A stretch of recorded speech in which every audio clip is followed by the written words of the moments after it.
राम राम साथियों।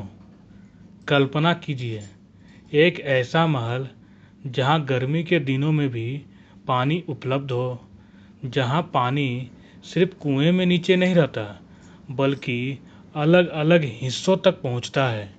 और सबसे हैरानी की बात, जहां कुछ जल प्रणालियां ऐसी दिखाई देती है मानो पानी गुरुत्वाकर्षण के नियम को चुनौती दे रहा हो। आज हमारे पास इलेक्ट्रिक पंप्स है, मोटर है, ऑटोमेटिक वाटर सप्लाई है, लेकिन सदियों पहले जब बिजली तक नहीं थी तब राजमहलों में पानी कैसे पहुंचाया जाता था? क्या प्राचीन भारतीय इंजीनियरों के पास कोई ऐसी तकनीक थी जिसे हम आज भूल चुके हैं, या फिर इसके पीछे छिपा था ढाल, दबाव, जलाशय, साइफन और अद्भुत इंजीनियरिंग का विज्ञान? आज हम इसी रहस्य के पीछे छिपे कहानी जानेंगे। नमस्कार दोस्तों, आप देख रहे हैं द अननोन पाथ। यहाँ हम भारत के प्राचीन मंदिरों, महलों, विज्ञान, वास्तुकला, सनातन परंपराओं और इतिहास से जुड़े रहस्यों को समझने की कोशिश करते हैं। हमारा उद्देश्य केवल चमत्कार बताना नहीं, बल्कि आस्था का सम्मान करते हुए उसके पीछे छिपे इतिहास और विज्ञान को समझना है। तो चलिए आज चलते हैं उस भारत की ओर जहां पानी केवल जीवन नहीं था, पानी स्वयं एक इंजीनियरिंग चैलेंज था। कल्पना कीजिए, सुबह का समय है, एक विशाल प्राचीन महल। राजा के महल के भीतर सैनिक, सेवक और राज परिवार अपने दैनिक कार्यों में व्यस्त हैं, लेकिन महल के एक हिस्से में एक व्यक्ति लगातार काम कर रहा है। उसका काम है पानी पहुंचाना। वह किसी इलेक्ट्रिक मोटर को नहीं चलाता, कोई डीजल पंप नहीं है, कोई मॉडर्न पाइपलाइन नेटवर्क नहीं है। फिर भी जलाशय से पानी आगे बढ़ता है, कहीं पत्थर की नालियों से, कहीं भूमिगत चैनल से, कहीं ऊंचे जलाशय में, और फिर अलग अलग स्थानों तक। आज का इंसान इसे देखकर शायद कहे या तो ग्रेविटी के खिलाफ है, लेकिन प्राचीन इंजीनियर शायद मुस्कुराकर कहता, ग्रेविटी के खिलाफ नहीं, ग्रेविटी को समझकर।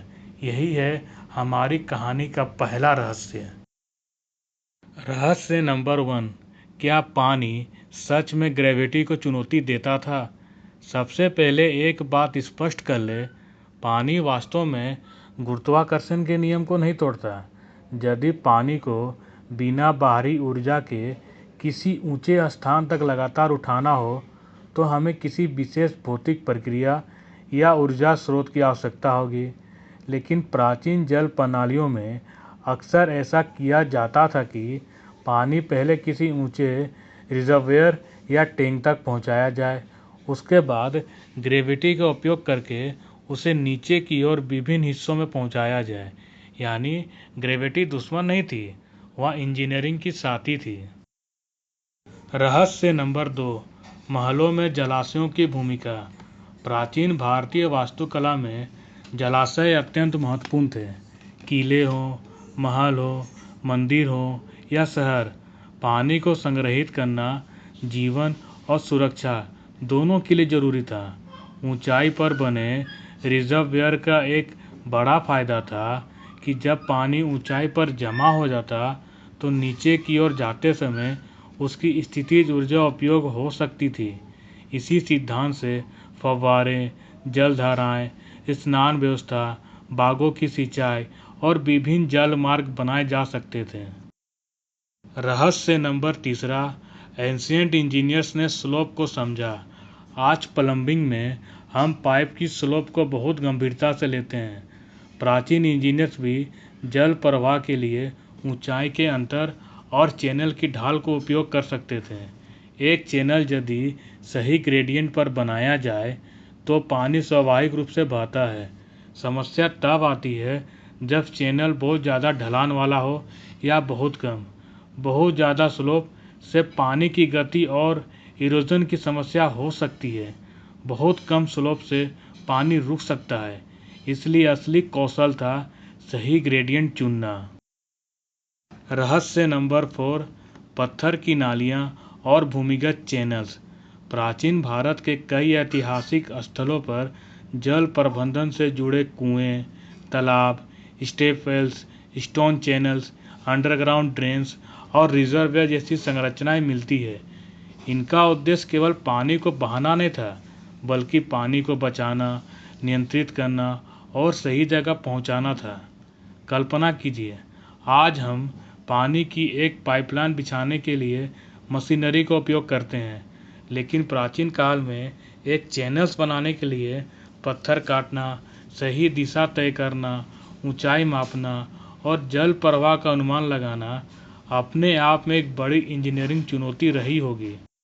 रहस्य नंबर 5, क्या साइफन जैसी तकनीक का उपयोग होता था? अब आता है सबसे इंटरेस्टिंग हिस्सा। कभी कभी लोग प्राचीन भारतीय जल प्रणालियों को देखकर साइफन की संभावना की बात करते हैं।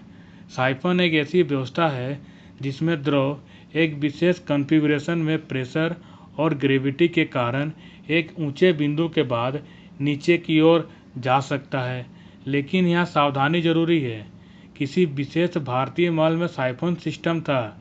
यह दावा तभी निश्चित माना जाना चाहिए जब उसके पुरातात्विक या तकनीकी प्रमाण उपलब्ध हो। इसलिए हर प्राचीन वाटर सिस्टम को एंशिएंट साइफन कहना सही नहीं होगा, लेकिन यह जरूर सच है कि जल दाब और प्रवाह को समझना प्राचीन जल इंजीनियरिंग का महत्वपूर्ण हिस्सा हो सकता था। भारतीय परंपरा में जल को केवल रिसोर्सेस नहीं माना गया है, जल को जीवन का आधार माना गया। ऋग्वेद में प्रसिद्ध मंत्र है, आपो ही स्टा मयो भुआ। सरल अर्थ में, हे जल, तुम हमारे लिए सुख और कल्याण का स्रोत हो। यानी पानी के प्रति सम्मान केवल धार्मिक भावना नहीं था, यह जीवन और सभ्यता की आवश्यकता से भी जुड़ा था। जहाँ पानी सुरक्षित था, वहीं मानव बस्ती टिक सकती थी। रहस्य नंबर 6, महल और जलवायु का संबंध। भारत के कई हिस्सों में गर्मी बहुत तीव्र होती है, इसलिए महलों में केवल पानी पीने के लिए नहीं, बल्कि कूलिंग और कंफर्ट के लिए भी वाटर आर्किटेक्चर का उपयोग किया जा सकता था। जलाशय, फव्वारे, बगीचे, जलधाराएं और हवा के प्रवाह के साथ पानी का उपयोग महल के वातावरण को ठंडा और सुखद बनाने में सहायता कर सकता था। आज हमारे पास एयर कंडीशनिंग है, लेकिन प्राचीन वास्तुकारों को जल, पत्थर, हवा, छाया और वास्तु दिशा के साथ काम करना पड़ता था। यह पैसिव क्लाइमेट डिजाइन के एक रोचक उदाहरण है। रहस्य नंबर 7, असली रहस्य मैजिक नहीं, सिस्टम थिंकिंग था। अब सबसे बड़ा सवाल, क्या प्राचीन भारतीय महलों में पानी सचमुच ग्रेविटी को हरा देता था?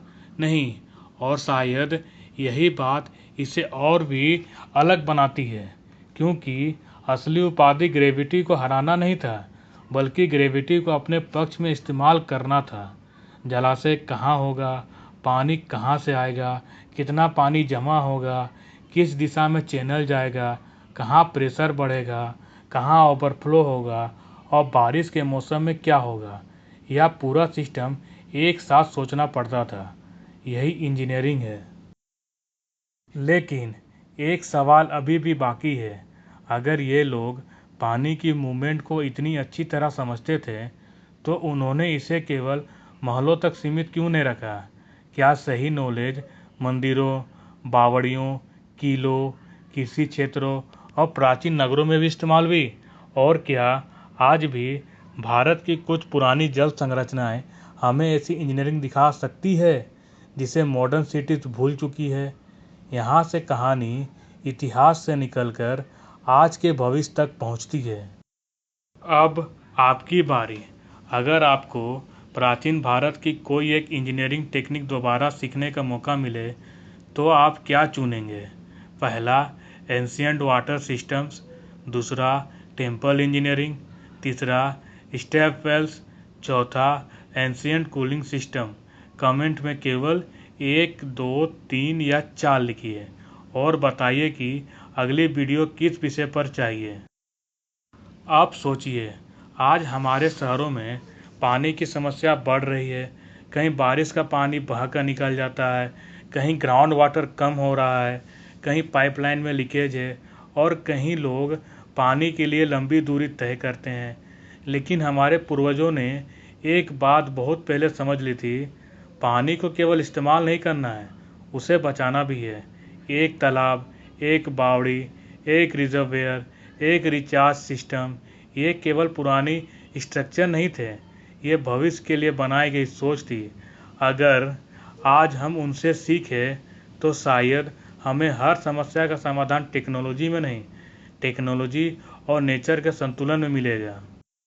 हम अक्सर सोचते हैं कि पुरानी चीज़ें आउटडेटेड हैं, लेकिन हर पुरानी चीज़ बेकार नहीं होती। कभी कभी पुरानी तकनीक कम ऊर्जा इस्तेमाल करती है, स्थानीय मटेरियल्स पर आधारित होती है और प्रकृति के साथ काम करती है। आज की मॉडर्न इंजीनियरिंग के पास एडवांस टेक्नोलॉजी है और प्राचीन इंजीनियरिंग के पास प्रकृति को ध्यान से देखने का अनुभव। अगर दोनों का ज्ञान साथ आ जाए तो भविष्य की जल व्यवस्था और भी बेहतर हो सकती है। कल्पना कीजिए, एक प्राचीन इंजीनियर ने पत्थर में एक छोटा चैनल बनाया। उसने शायद कभी नहीं सोचा होगा कि सैकड़ों या हजारों वर्ष बाद कोई व्यक्ति उस चैनल को देखकर पूछेगा, इन्होंने यह कैसे किया। लेकिन उसकी मेहनत बची रही, उसकी सोच बची रही, उसकी इंजीनियरिंग बची रही और शायद यही किसी सभ्यता की असली पहचान है। उसकी सबसे बड़ी विरासत सोना नहीं, ज्ञान होता है। पानी को रोकना आसान है, लेकिन पानी को समझना ही असली विज्ञान है। और हमारे पूर्वजों ने हमें सिखाया, प्रकृति से लड़कर नहीं, प्रकृति को समझकर महान निर्माण किए जाते हैं। जहाँ इतिहास, विज्ञान, संस्कृति और सनातन ज्ञान एक साथ मिलते हैं, वहीं से शुरू होता है द अननोन पाथ। अगर आपको भारत की प्राचीन इंजीनियरिंग, जल प्रबंधन, मंदिरों, महलों, सनातन ज्ञान और इतिहास के अनसुने रहस्य पसंद है तो इस वीडियो को लाइक ज़रूर करें, अपने दोस्तों और परिवार के साथ शेयर करें और द अननोन पाथ को सब्सक्राइब करना बिल्कुल ना भूलें। साथ ही बेल आइकन जरूर दबाएं ताकि हमारी हर नई वीडियो की नोटिफिकेशन सबसे पहले आपको मिले। क्योंकि हमारी यात्रा केवल अतीत को देखने की नहीं, अतीत से भविष्य सीखने की यात्रा है। हरिओम तत्सत। द अननोन पाथ, हर रहस्य के पीछे छिपे ज्ञान की खोज।